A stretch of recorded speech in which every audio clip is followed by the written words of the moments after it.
নমস্কাৰ খুলুমবাই আমি দেখিবলৈ পাই আছোঁ সাৰা অসমতে আজিৰ দিনত আমাৰ 6 জনগোষ্ঠীসকলে শিডিউল ট্ৰাইব ST লাগে বুলি ইহঁতে আন্দোলন কৰি আছে। আমি জানো ভাৰতবৰ্ষ ডেমক্ৰেসি কান্ট্ৰি, ইয়াত যিকোনো ধৰণৰ নিজৰ জাতি হয় আন্দোলন কৰিব পাৰে, জাতিৰ প্ৰব্লেমটো ক'ব পাৰে, ইয়াত ক'ব লগা আমাৰ একো নাই। আৰু এই ডিমান্ডটো আজি নহয়, বহুত দিন পৰা চলি আছে ডিমান্ডটো, আন্দোলনটো। আৰু এই আন্দোলনটো যেতিয়া আমাৰ অসমত ইলেকশ্যন আহে, MLA ইলেকশ্যন, সাৰা বছৰ এটা আৰম্ভ হয় আগতে। আৰু আমি জানো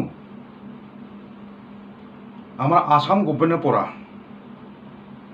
বহুতবাৰ প্ৰপোজাল দিছে ST দিবৰ কাৰণে। আসাম আমাৰ ভাৰতবৰ্ষ, আমাৰ ভাৰত গভৰ্ণমেণ্টক RCI আৰু ST কমিশনে 8 টাইমছ ৰিজেক্ট কৰিলে, তথাপিও কণ্টিনিউ চলি আছে আন্দোলন। আসাম গভৰ্ণমেণ্টৰ পৰাও বাৰ প্ৰপোজাল দি আছে। এতিয়া ভাবি চাওক, আমি জানো আমি জন্মৰ লগৰ পৰা ST হৈ আছোঁ। মই দেখাত আজিলৈকে কোনো জাতিয়ে ST খুজি পিনি ST পোৱা মই দেখা নাই। আৰু ST বস্তুটো এনে খুজি পোৱা বস্তু নহয়, ইয়াৰ কয়টামান ক্ৰাইটেৰিয়া থাকে। ক্ৰাইটেৰিয়া ফুলফিল হ'লেতো ST পাবই।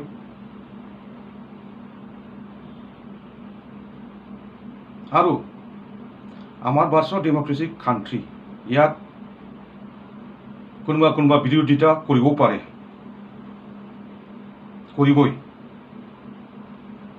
কিন্তু ST বস্তুটো কোনোবা অসমৰ CM দিম হ'ব বোলে হ'ব, এইটো নহয়। কোনোবাই NOC দিলে হ'ব, এইটোও নহয়। এইটো খালি পলিটিকেল লাভালাভৰ কাৰণে যদি আন্দোলন কৰিছে, তো গভৰ্ণমেণ্ট পলিটিচিয়ানবিলাকে লাভালাভটো বিচাৰিবই, পলিটিক্স খেলিবই। আৰু চাওক, আপোনালোকে আন্দোলন কৰিছে 6 জনগোষ্ঠী। আমাৰ ট্ৰাইবেল সংঘৰ মুৰব্বী আদিত্য খাকলাৰক ইমান বেয়াকৈ গালি দিছে, এইটো হাস্যকৰ নহয়। মই ধিক্কাৰ দিছোঁ all Assam tribal student union পৰা। আপোনালোকে ST বিচাৰিছে আৰু ইয়াৰ আগতে STৰ মুৰব্বীক তহঁতে গালি দিছে, কেনেকৈ হ'ব? ST পোৱা নাই, এতিয়াই এই ধৰণৰ গালি দিছে। যদি ST পাই যায় কি হ'ব? ভাবিব লগা।